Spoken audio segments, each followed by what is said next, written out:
Caro aluno, nós iniciaremos hoje o conteúdo Limitações ao Poder de Tributar.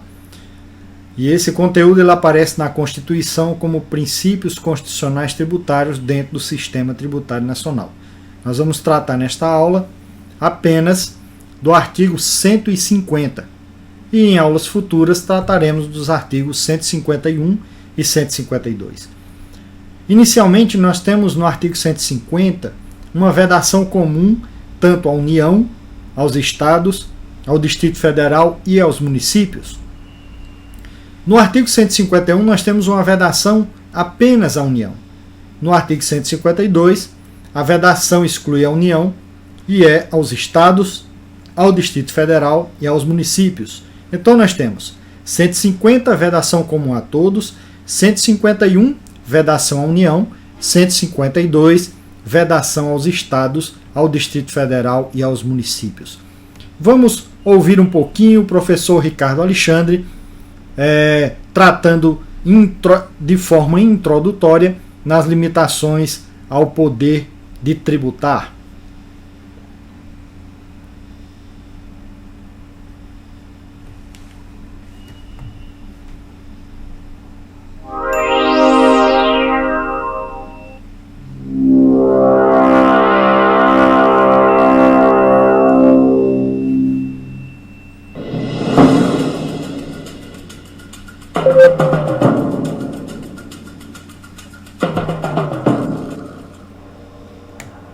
Olá, colegas! Iniciaremos nesse bloco o estudo do segundo capítulo do nosso livro-aula de Direito Tributário. Talvez este seja o nosso mais importante capítulo, porque vamos tratar das limitações constitucionais ao poder de tributar. Ou poderíamos até chamar o capítulo de Princípios Constitucionais Tributários. Inclusive, nas provas de concurso público, vocês vão ver que alguns editais tratam da matéria com o título Limitações Constitucionais ao Poder de Tributar, enquanto outros vão tratar da mesma matéria se referindo aos princípios constitucionais tributários. O mais importante, independentemente da nomenclatura, é perceber que o Estado tem o gigantesco poder de, por ato próprio, uma lei, nos obrigar a tirar a parcela do nosso patrimônio e contribuir com a sua atividade econômica, com sua atividade financeira. Mas perceber que este poder não é um poder infinito, não é um poder completamente decorrente do poder de império do Estado. É a relação jurídico-tributária, a relação que se instaura entre o Estado cobrando tributo e o particular obrigado a pagar, é uma relação jurídica, uma vez que ela é limitada, disciplinada pelo direito. O Estado pode muito, é verdade, mas não pode tudo. Na realidade, a Constituição Federal estabelece as balizas, os limites dos quais se pode se dar esse exercício do poder de tributar por parte do Estado. O Estado pode muito, mas para cobrar o tributo necessita que a cobrança seja aprovada por lei. O Estado pode muito, mas ele tem que tratar as pessoas de maneira isonômica. O Estado pode muito, mas não pode cobrar um tributo imediatamente após a edição da lei que o institui ou que o majora. Ele vai ter que esperar o prazo mínimo de 90 dias ou, pelo menos, o exercício subsequente. Às vezes, as duas coisas ao mesmo tempo. O exercício subsequente e o passar de pelo menos 90 dias. Existem exceções a estas regras, mas, trabalhando em cima da lógica do sistema tributário brasileiro, a gente tem que entender que estas regras e diversas outras que serão estudadas ao longo desse capítulo visam fundamentalmente a proteger o particular perante a famosa sede arrecadatória do Estado. Estas regras podem ser vistas como verdadeiros escudos que o particular se utiliza para se defender dessa ânsia arrecadatória por parte do Estado. A gente sabe muito bem que há uma tendência enorme de o governante querer cada vez mais recursos. Ele pode obter esses recursos junto à população que está naquele território, entretanto, seguindo as regras estabelecidas pela Constituição Federal. Então, em primeiro lugar, saber que a relação jurídico-tributária não é meramente uma relação de poder, não decorre exclusivamente do poder de império do Estado. É uma relação jurídica, uma vez que limitada, disciplinada pelo direito.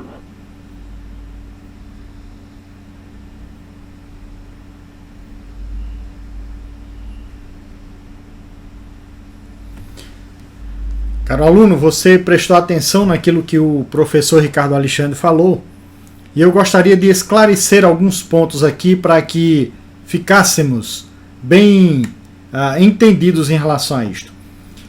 Quando ele diz que é uma relação jurídica e não uma relação de império, ele está querendo dizer que essa relação, mesmo na Constituição, ela recebe determinados regramentos, determinados limites, no intuito de dar mais igualdade entre o Estado, que tem um poder enorme, e o contribuinte, que é o hipossuficiente nessa relação. Imagina se todo o poder fosse do Estado, a vulnerabilidade que nós teríamos então em relação ao contribuinte. O que nós vamos ver ao longo do artigo 150 é uma série de limitações que são estabelecidas pela Constituição em relação ao Estado, em respeito ao contribuinte. Inicialmente, no artigo 150, no caput ou na cabeça do artigo, nós encontramos uma garantia e uma vedação. A garantia é sem prejuízo de outras garantias asseguradas ao contribuinte, ou seja, não é taxativo o que está no artigo 150, no 151 e no 152, não são garantias taxativas, números clausos, elas são apenas exemplificativas. Nós vamos encontrar em outras partes da Constituição e também da legislação infraconstitucional outras garantias ao contribuinte que não apenas estas. A segunda informação é que é vedada a União, aos Estados, ao Distrito Federal, aos municípios. Portanto, se trata de uma vedação, de uma imposição de limites para que a União, Estados, Distrito Federal e municípios, ao editarem leis que instituam tributos, que majorem tributos, sigam-nas, para que essas regras sejam respeitadas, então, em favor do contribuinte. O primeiro inciso do artigo 150 diz assim, vou repetir o que está no caput do artigo, sem prejuízo de outras garantias asseguradas ao contribuinte, é vedado à União, aos Estados, ao Distrito Federal e aos municípios, no inciso 1, exigir ou aumentar tributo sem lei que estabeleça. Portanto, exigir, instituir ou aumentar tributo sem lei que o estabeleça. Eu diria que sem lei não pode nem exigir, instituir, nem extinguir, nem aumentar e nem diminuir, minorar o tributo. Portanto, a máxima é sem lei, sem tributo. Do mesmo jeito que sem lei, sem crime, lá do direito público, do direito penal, no direito tributário, se não tiver uma lei que institua o tributo, esse tributo não poderá ser cobrado.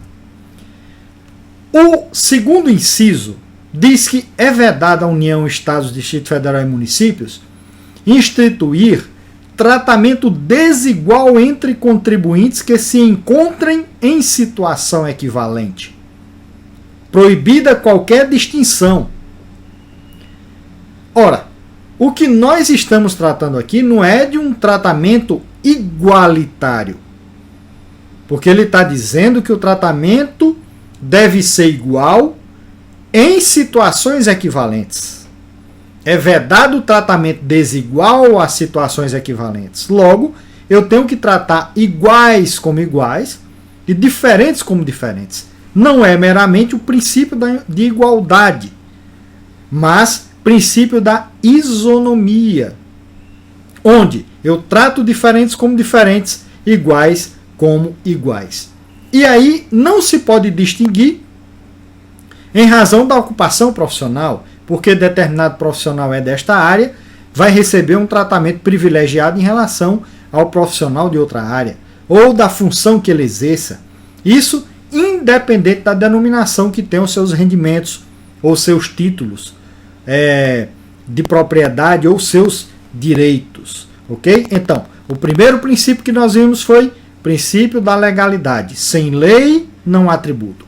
Segundo princípio, tenho que tratar iguais como iguais, diferentes como diferentes, que é o princípio da isonomia.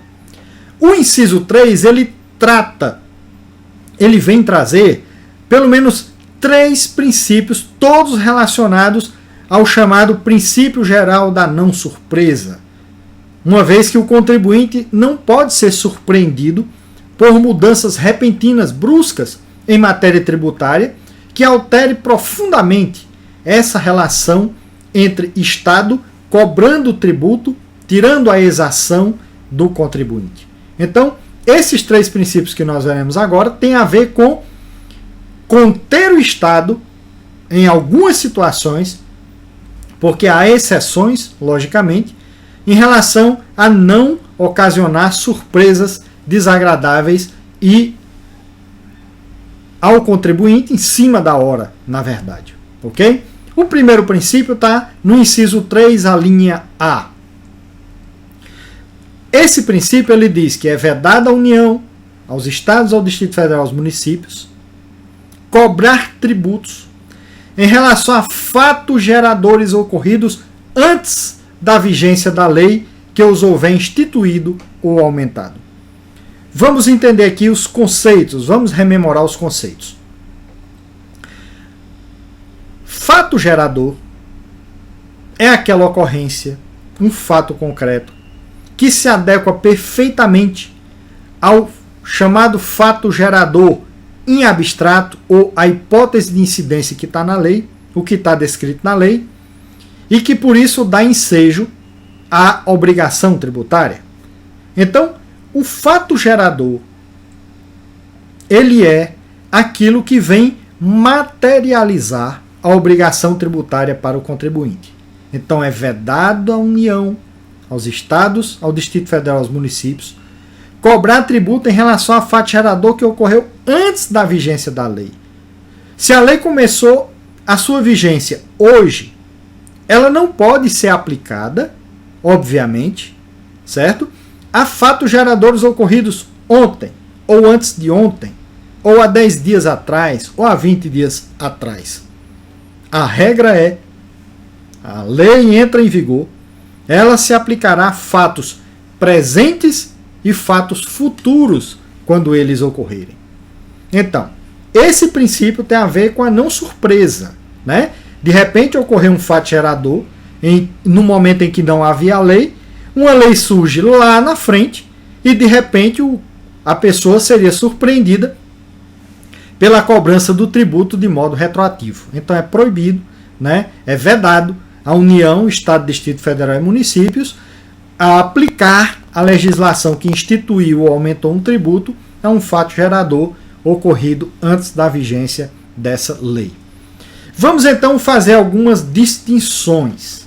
A regra geral é: tanto a lei que institua ou extinga tributos, quanto as que majore ou reduza, elas não podem retroagir. Certo? Essa é a regra geral. Então vamos dar um exemplo. No dia 31 de maio de 2000, nós temos um contribuinte que entrou com um processo administrativo contra a cobrança de uma multa de 5% que o fisco de determinado município estaria cobrando dele. Ele, insatisfeito com a cobrança da multa, entrou com o processo administrativo. Vamos então entender como é o funcionamento desse princípio da irretroatividade. Ora, no dia 31 de maio havia esse processo pendente. No dia 1º de junho, portanto um dia depois, uma lei municipal foi publicada e ela reduziu a alíquota do imposto sobre serviço do município de 10% para 8%, portanto houve uma redução da alíquota do ISS e houve uma redução também da alíquota da multa de 5% para 3%. Ok? Lembra do princípio da irretroatividade, né? Não pode, é vedado, instituir ou cobrar o tributo de uma lei que foi posterior ao fato. Ok? O fato gerador tem ocorrido antes. Certo? Só existe a possibilidade de retroagir quando a lei ela é puramente interpretativa, só serve para interpretar determinado conteúdo e não para instituir ou majorar tributos. Ou então, uma lei penal que seja benéfica, ela seria aplicada, tá certo? Vamos relembrar que multa é pena, multa não é tributo, segundo a definição lá do nosso Código Tributário Nacional, no artigo 3º do Código Tributário Nacional. Então nós temos essa situação e vamos entender aqui o que aconteceu. Quais são então, relembrando as exceções que nós temos em relação à possibilidade de uma lei retroagir, né? Nós dissemos que a regra é, não pode retroagir para fatos geradores ocorridos antes da sua vigência. Quais são as exceções? Vamos relembrar. Se uma lei for meramente interpretativa, todos os casos ela vai retroagir. Ela apenas está dando interpretação diferente à lei. Não está instituindo, nem extinguindo, nem majorando e nem diminuindo o tributo. Ok? Então pronto. Todas as leis, se elas forem meramente interpretativas, retroagem. Segundo, as leis que reduzam penalidades, aí aqui nós já estamos falando do direito penal tributário. Se uma lei reduz a penalidade, lembra do exemplo que a penalidade da multa era 5%, foi reduzida para 3%? Né? Se ela reduz uma penalidade, ou então ela deixa de definir aquilo como infração, por exemplo, se no exemplo lá a lei posteriormente dissesse que aquela multa que foi aplicada antes era uma pena para determinada conduta, agora esta conduta deixava de ser considerada como infração tributária. Então, como ela deixou de considerar, ela é mais benéfica. Ou então, como ela reduziu a alíquota, ela também é considerada mais benéfica. Então, vamos entender o seguinte. Toda lei meramente interpretativa retroage. Aquelas leis que reduzam penalidade ou deixem de definir determinado ato como infração, ela é aplicada retroativamente, desde que as pessoas se encontrem em litígio administrativo ou judicial, tenham questionado essa cobrança judicialmente ou administrativamente, tenham instaurado um processo administrativo ou um processo judicial contra a cobrança relativa a essa penalidade devida. Então vamos relembrar o caso. Nós tínhamos em 31 de maio um processo pendente de uma multa. Havia um processo administrativo contra a cobrança de uma multa de 5%, que no dia 1º passou de 5% para 3%, portanto diminuiu, se tornou mais benéfica. E temos a lei que reduziu o ISS de 10% para 8%. Vejamos então a solução. Relativamente ao tributo, que é o ISS, que reduziu de 10% para 8%, lembra que nós dissemos que a regra é não retroage? Pois bem, em relação ao tributo, não se aplica retroativamente. Logo, o pagamento será com a alíquota de 10% e não de 8%. Mesmo ele tendo diminuído para 8%, ele não retroage, porque diz respeito diretamente ao tributo. Ela não é meramente interpretativa, muito menos diz respeito ao direito penal tributário. Relativamente à multa, a história é diferente. Lembra que pende um processo administrativo contra a cobrança que foi feita no dia 31 de maio de 2000? Neste caso, como pende essa lide, como pende esse processo, ele está pendente. Então, se aplica retroativamente sobre esta cobrança. Então, o pagamento da multa deverá ser sobre a alíquota de 3% e não de 5%. Então, vamos rememorar. Vamos resumir. A regra é: a lei que institui ou majora tributo não retroagirá. Certo? Só se aplica a fatos presentes e os que ocorram no futuro. Segunda coisa, só se aplica retroativamente em duas situações. Em relação aos tributos, se for meramente interpretativa. Segundo, se for em relação a penalidades que amenize ou que deixe de considerar aquilo como um crime tributário, ela se aplica desde que haja pendência, desde que o contribuinte tenha entrado com um processo administrativo ou um processo judicial questionando a cobrança daquela multa. Ok? Então este é o princípio da irretroatividade. A linha B do inciso 3 fala de um princípio muito importante no direito tributário. Esse princípio, ele estabelece que é vedado à União, aos Estados, ao Distrito Federal, aos municípios, cobrar tributos no mesmo exercício financeiro em que haja sido publicada a lei que os instituiu ou aumentou.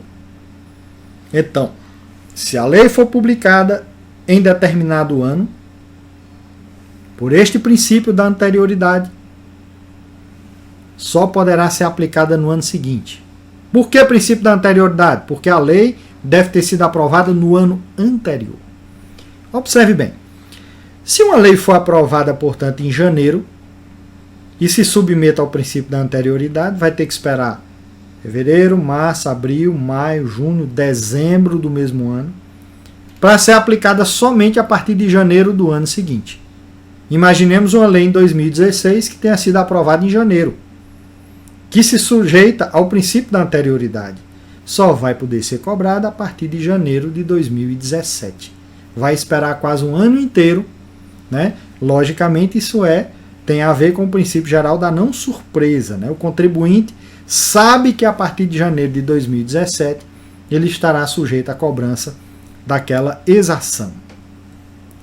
Então, ao princípio da anterioridade estabelece que não pode ser cobrado no mesmo exercício. Veja o exemplo. A lei número X foi publicada em 2015. Logo, essa lei número X só poderá ser aplicada a partir de 2016, que é o exercício financeiro seguinte. Fácil de entender, né? O princípio da anterioridade é bem simples, não há complicação, não há maiores complicações em relação a isso. O terceiro princípio, que é a linha C, fala também de um princípio que estabelece um certo prazo mínimo. Há exceções, nós vamos tratar as exceções no devido tempo, mas é um prazo mínimo para aplicação da nova lei. E ele diz assim, que é vedada à União, aos Estados, ao Distrito Federal, aos municípios, cobrar tributos antes de decorridos 90 dias da data em que haja sido publicada, é a publicação da lei, que os instituiu ou aumentou, observado o disposto na linha B, observado o princípio da anterioridade. Vamos entender. Cumulativo. Vou dar um exemplo, né, desse respeito mínimo de 90 dias. Eu dei o exemplo de uma lei que foi aprovada em janeiro de 2015. E essa lei, por respeitar o princípio da anterioridade, só vai poder ser aplicada a partir de janeiro de 2016. Ora, amigo, de janeiro de 2015 para janeiro de 2016, nós temos 360 e tantos dias, né? 365 dias. Nós temos aí quase um ano inteiro. Então, essa lei, considerando também a exigibilidade do princípio da noventena, ela já cumpriu a anterioridade, porque foi de 2015 para entrar em vigor em 2016, e também os 90 dias, porque foi de 1 janeiro até o outro janeiro, passou 90 dias. Ok? Mas imagine comigo uma lei que tenha sido aprovada em 1º de dezembro de 2015. Ora, pelo princípio da anterioridade, ela podia ser aplicada já em 2016. Então, com 30 dias, ela já poderia ter sido aplicada, ser aplicada pelo princípio exclusivo da anterioridade, certo? Mas imagine o seguinte, se ela se sujeita ao princípio da noventena, ela vai ter que observar o da anterioridade, só vai poder aplicar em 2016, mesmo assim respeitando o intervalo mínimo de 90. Então nós temos dezembro, janeiro, fevereiro. Provavelmente essa lei só vai poder ser aplicada a partir do final de fevereiro de 2016, porque ao mesmo tempo ela está cumprindo a anterioridade, que foi de 2015, mais 90 dias no mínimo de 2015 até 2016. Portanto, vejamos o exemplo. Uma lei X foi publicada no dia 15 de novembro de 2015.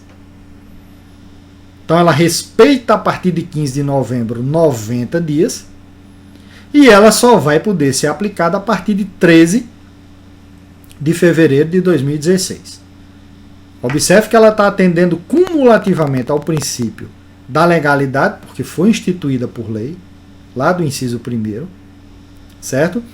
Ela está observando o princípio da anterioridade, porque foi de 2015, só vai vigorar a partir de 2016, e está atendendo ao princípio da noventena, porque de 15 de novembro até 13 de fevereiro passaram-se no mínimo 90 dias. Ok?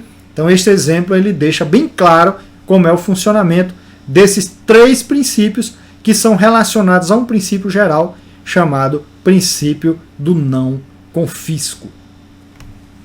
Quais são as exceções que estão no parágrafo 1º do artigo 150? Né? Nós dissemos que havia exceções, né? Então vamos ver quais são as exceções. Quando é que o princípio da anterioridade ou em que situações ele não se aplica? E nós vamos então entender por que disso. Né? Tem uma razão, tem uma lógica. Né? Direito tributário é extremamente lógico, não é sem motivo, não é sem causa que ele determinaria algo nesse sentido.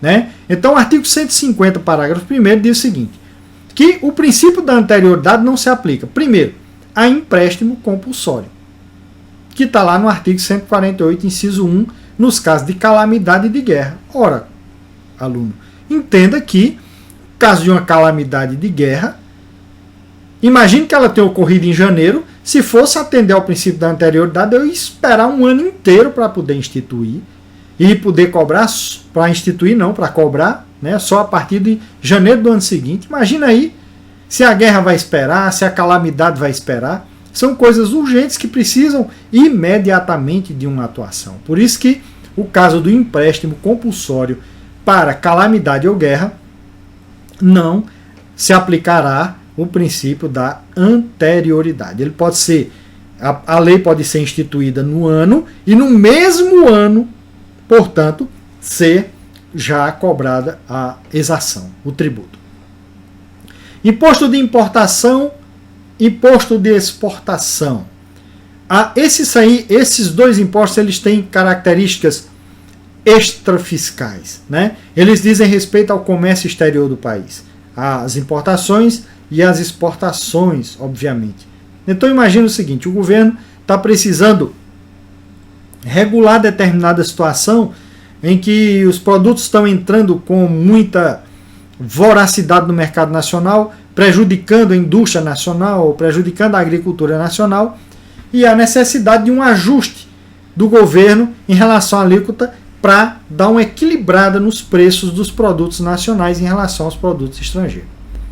Você imagine se tivesse que esperar o princípio da anterioridade, provar de um ano para o outro. Quando isso for acontecer, você já teria quebrado a indústria nacional. Certo? Então, simplesmente esses dois tributos, que dizem respeito à sua característica de extrafiscalidade, para além da arrecadação, eles necessariamente ou obrigatoriamente eles precisam, né, necessitam não cumprir o princípio da anterioridade. Ok? O imposto sobre produto industrializado, idem. Tem determinadas situações que é preciso dar uma protegida na indústria nacional. É preciso proteger a indústria nacional. Como é que vai proteger a indústria nacional se tiver que esperar tanto tempo, dependendo do momento, né, que esteja ocorrendo o problema, o princípio da anterioridade. Ok, pessoal? Então, é a mesma função. O imposto sobre operações financeiras, mesma coisa, extrafiscalidade, para regular o crédito. Certo? Quando você aumenta o IOF, você reduz o crédito. Portanto, quando há necessidade de controle inflacionário, de redução da expansão da moeda, então você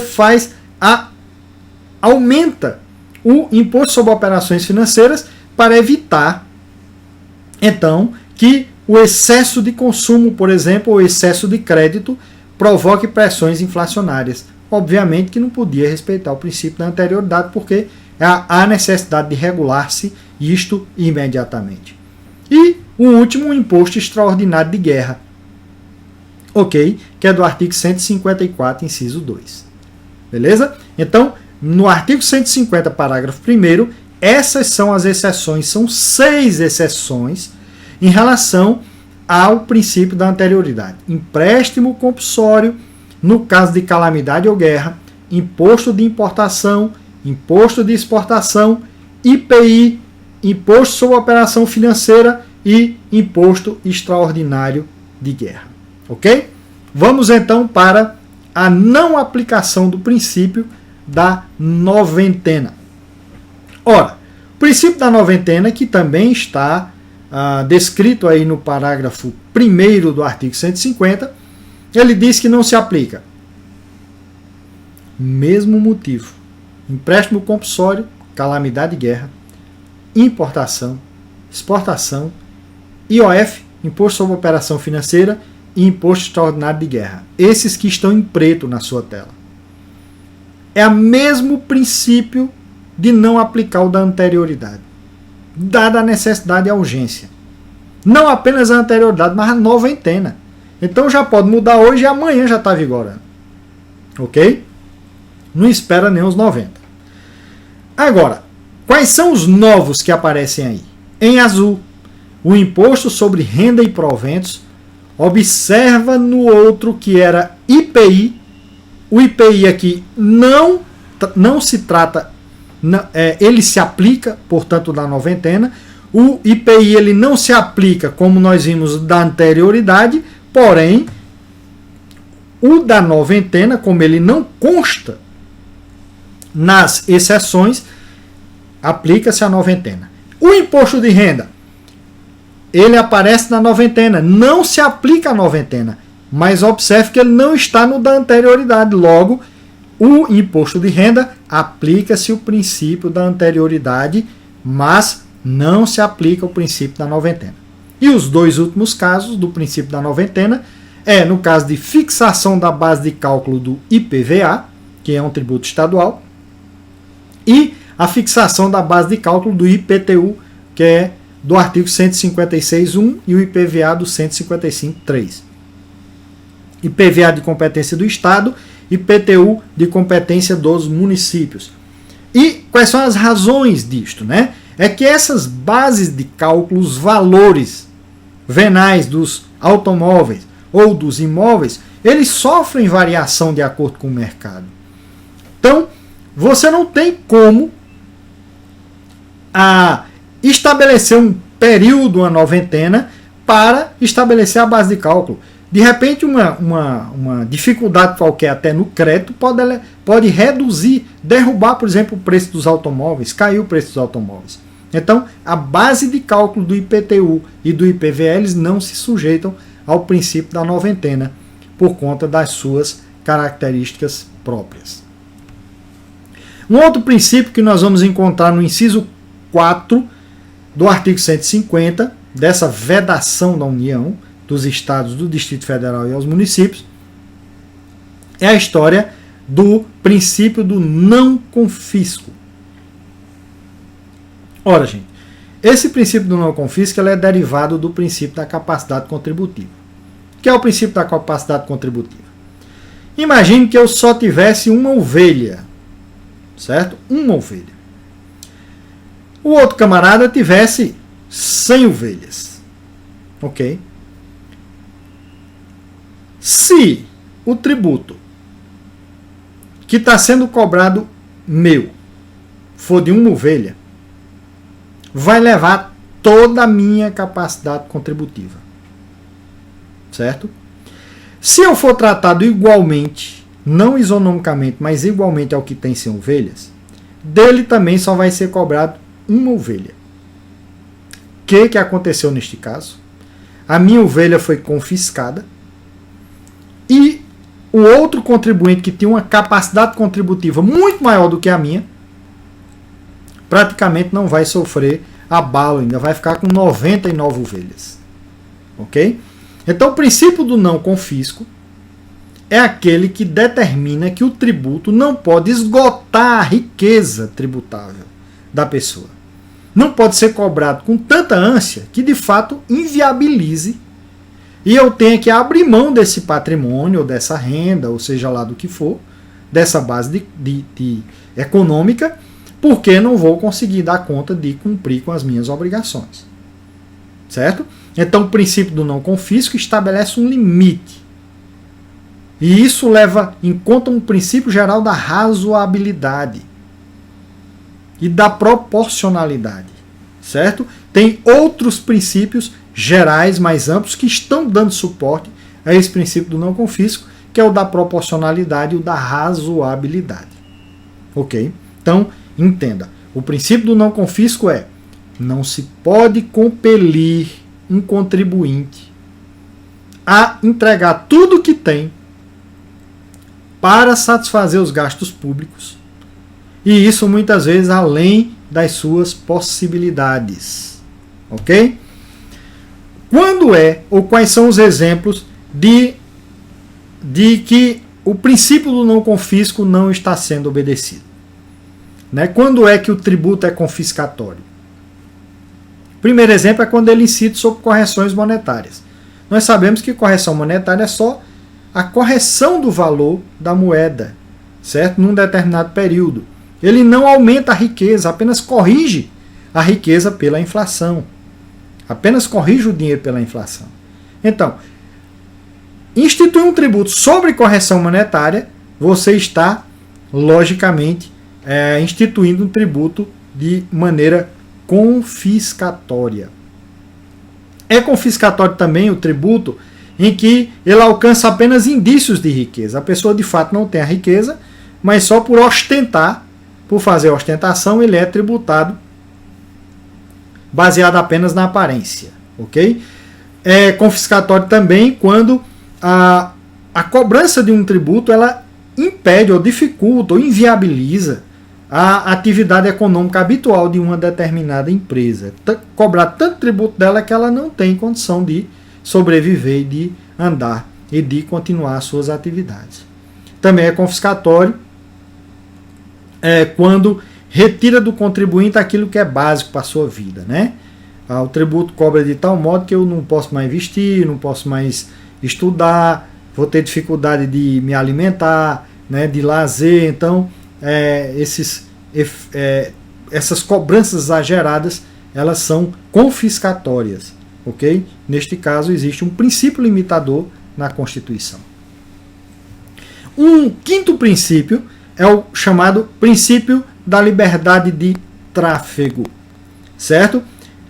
O que é o princípio da liberdade de tráfego? O princípio diz que é vedado à União, Estados, Distrito Federal e municípios. Né? Nós sempre repetimos isso, porque nós não podemos esquecer a cabeça do artigo que traz a vedação e para quem é essa vedação.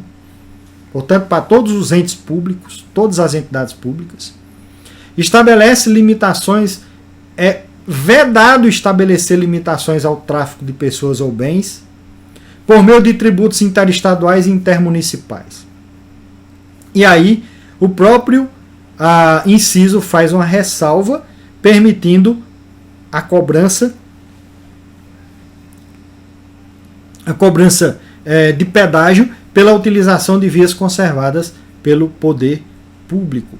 Logo, nós temos duas coisas interessantes aqui. Primeiro que o pedágio ele é classificado pela Constituição como um tributo. E é um tributo do tipo taxa. Certo? E é uma taxa de serviço, porque eu estou utilizando vias do poder público, que são conservadas pelo poder público. Esse dinheiro serve para conservar essas vias, esse serviço que eu estou utilizando. Essa é a primeira informação. Pedágio, pois, é classificado como um tributo pela Constituição lá no inciso 5 do artigo 150. Porém, nem município pode instituir um tributo que impeça as pessoas de circularem do município para outro, e nem estados. Tá certo? De maneira nenhuma. Então, a única exceção é o pedágio. Nós vamos já ver um exemplo concreto aí para a gente entender bem essa questão. Nós estamos aí com a planta do município de Nova Prata do Iguaçu, e nós temos aí, pode observar essa linha vermelha. Essa linha vermelha é uma estrada que passa por dentro de todo o município, que vai sair para a Capitão e Cascavel lá em cima, na parte de cima, e na parte de baixo aqui a saída para Salto do Lontra e Francisco Beltrão, certo?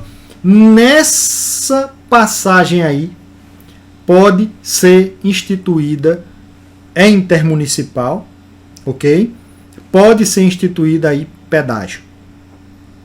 É um tributo que pode limitar a circulação aí de pessoas e bens, certo? Nas outras vias que estão em azul, calçamento, certo? Ou que são de cascalho, né?